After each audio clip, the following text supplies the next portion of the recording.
Je suis le bon berger qui donne sa vie pour ses brebis.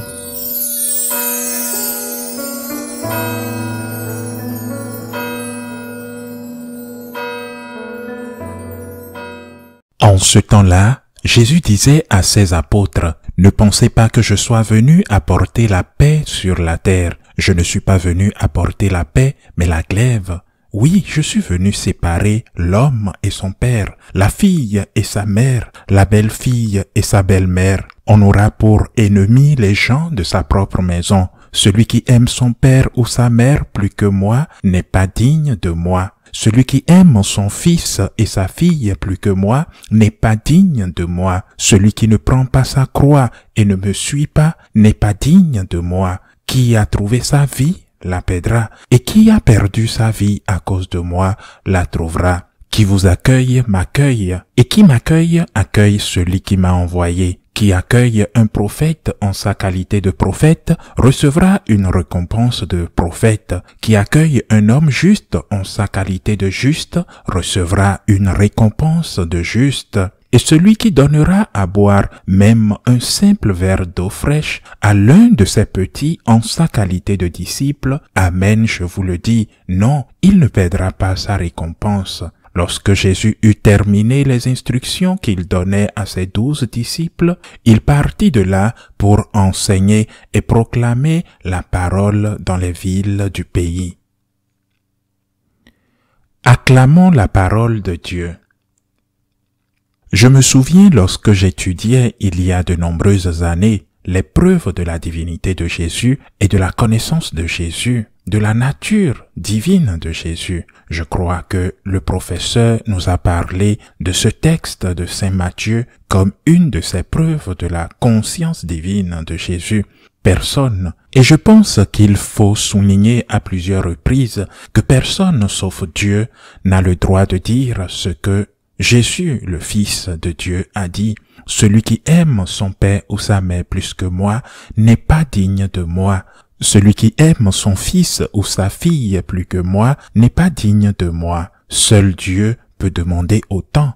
Seul Dieu, mais Dieu peut le demander parce qu'il est Dieu. Et il peut le demander parce que vous lui devez votre vie, vous lui devez tout. Et vous lui devez aussi la vie de vos parents. Et vous lui devez aussi la vie de vos enfants. C'est lui qui vous a tout donné. Et c'est pourquoi il a le droit d'être le premier dans votre cœur. Il y a de nombreuses années, j'ai eu la bénédiction de rencontrer une mère qui venait de perdre sa fille de 15 ans d'une leucémie. Cette femme, il y a de nombreuses années, je travaillais pour la télévision espagnole à l'époque et j'amenais toujours les invités pour partager leur témoignage de foi. Et cette femme m'a appris une grande leçon. Je lui ai demandé comment elle avait géré cette mort, comment elle était après la mort de sa fille. Et elle m'a dit, c'est une douleur immense, mais je remercie Dieu parce que je n'avais pas le droit d'avoir une fille comme ça pendant 15 ans. Et j'ai vécu avec elle. Quand vous comprenez la vie comme un don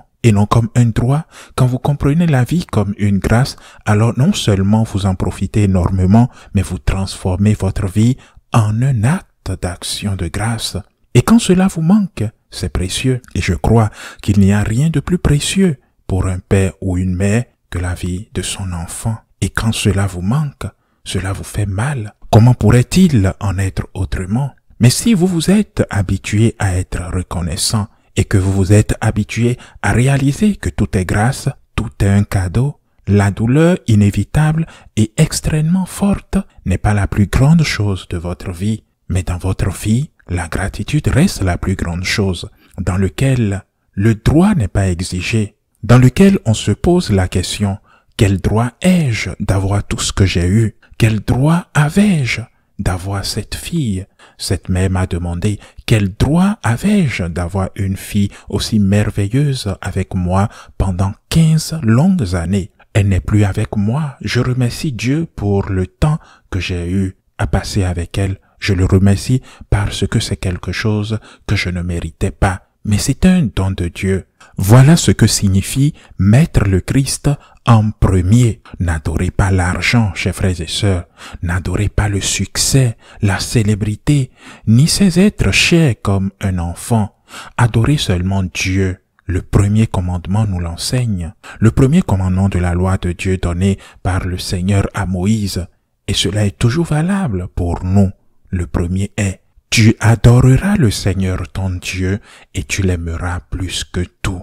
Et il faut le dire, et par-dessus de tous les hommes, Dieu d'abord. Je crois que lorsque nous sommes capables de faire cela, nous sommes capables d'être reconnaissants. Nous sommes capables de valoriser ce que Dieu nous a donné. Qu'il y ait des temps difficiles, certes, ça arrive, mais pendant que je souffre, pendant que j'ai perdu la santé, je n'oublie pas que pendant un moment de ma vie, je l'ai eu. J'ai eu cette santé, j'ai eu ce prestige, j'ai eu un travail. Si je l'ai perdu aujourd'hui, je rends grâce à Dieu parce que à un moment donné, j'avais eu du travail.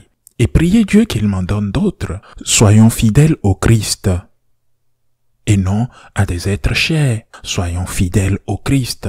Il est vrai que être fidèle au Christ signifie payer le prix de la fidélité. Beaucoup s'éloigneront de vous et vous critiqueront, vous insulteront, mais mettez toujours Dieu en premier lieu. Si nous sommes capables de le faire, alors nous sommes vraiment les fils de Dieu. Et quand vient la rupture avec des êtres chers, parce que cette rupture vient lorsque nous sommes fidèles au Christ, nous pourrions continuer sur ce chemin parce que nous avons la certitude que c'est le bon chemin. Celui qui est fidèle dans de petites choses sera fidèle aussi dans de grandes choses. Et cet évangile se termine en disant: celui qui vous donne à boire, même si ce n'est qu'un verre d'eau, il ne restera pas sans récompense. Et ensuite, il les envoie évangéliser. Il leur dit de partir sans rien, mais qu'ils ont le droit au salaire. Lorsque vous arrivez dans une maison et qu'on vous donne quelque chose, mangez, prenez, parce que l'ouvrier a droit à son salaire. Et il dit que ceux qui les aideront, pas un seul verre d'eau que vous leur donnerez ne restera pas sans récompense. Et combien de verres d'eau sont précieux dans un désert quand on arrive épuisé avec cette chaleur énorme? Cela arrive généralement dans la zone méditerranéenne. Combien un verre d'eau est-il précieux? Je dis cela parce que je suis plein de gratitude envers les gens qui nous aident. Et chaque jour, sans exception, je demande à Dieu pour ces gens.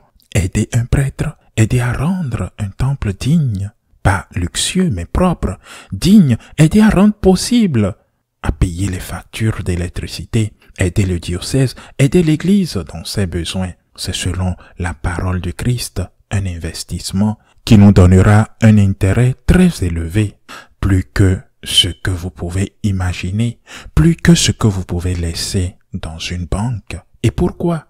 Parce que le Christ l'a dit, pas même un verre d'eau ne restera pas sans récompense. Je me souviens d'une fois, un de nos frères franciscains de Marie, qui a une famille, nous a beaucoup aidés. Et le fils de la famille a découvert l'aide que ses parents nous apportaient. Il m'a dit un jour, je les remercie.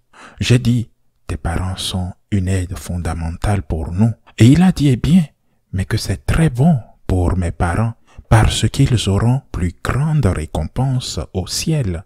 Les parents qui non seulement aident, mais éduquent leurs enfants de cette forme, cela nous donne de la joie, car ils enseignent ce qu'ils ont reçu. Ils sont évangélisateurs. Et l'évangélisation, en ce qui concerne les laïcs, commence dans les familles. Chers frères et sœurs, n'oubliez pas d'aider l'Église dans ses besoins, car Jésus l'a dit, pas même un verre d'eau ne restera pas sans récompense. On ne demande pas des choses extraordinaires, seulement avec de petits gestes.